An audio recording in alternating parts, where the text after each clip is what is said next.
خاموشی کی کیا حقیقت ہے؟ خاموشی کے حوالے سے ہمارا دین کیا ہمیں سکھاتا ہے؟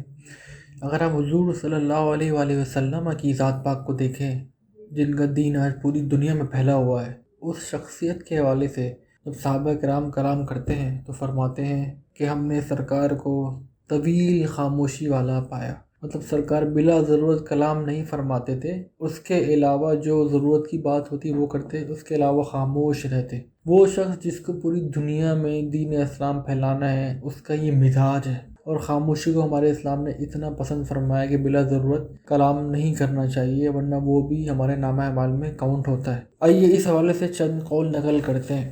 سیدنا عبداللہ بن مبارک فرماتے ہیں، ایک بادشاہ کے یہاں 4 علماء کرام جمع ہوئے تو بادشاہ نے ان سے عرض کی، آپ حضرات ایک مختصر اور جامع بات ارشاد فرمائیں۔ ان میں سے ایک نے فرمایا، علماء کا فضل علم خاموشی ہے۔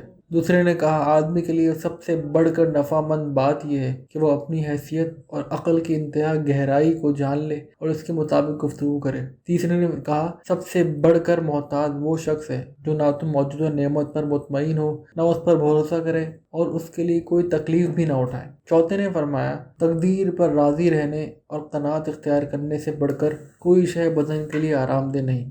زیادہ بولنے سے وقار جاتا رہتا ہے۔ اس حوالے سے سیدنا ابو مصر فرماتے ہیں، خاموشی نیک لوگوں کی دعا ہے۔ سیدنا صعصع بن سوحان فرماتے ہیں، خاموشی مروت کی بنیاد ہے۔ سیدنا محمد بن عبد الوہاب فرماتے ہیں، خاموشی سے آدمی کو 2 چیزیں حاصل ہوتی ہیں، دین میں سلامتی اور دوسرے کی بات سمجھنا۔ سیدنا فضیل بن عیاض فرماتے ہیں، نفلی حج، جہاد اور اسلامی سرحد پر پہرا دینا بھی زبان کی حفاظت سے افضل نہیں۔ حضرت سیدنا وہب بن منبع سے ایک شخص نے عرض کی، لوگوں کے معاملات دیکھ کر میرا دل کہتا ہے کہ ان سے میل جول نہ رکھوں۔ آپ نے فرمایا، ایسا نہ کرو، کیونکہ لوگوں کو تمہاری اور تمہیں لوگوں کی ضرورت ہے، البتہ تم ان کے درمیان سننے والے بہرے، دیکھنے والے اندھے اور بولنے کی صلاحیت رکھنے کے باوجود گونگے بن جاؤ۔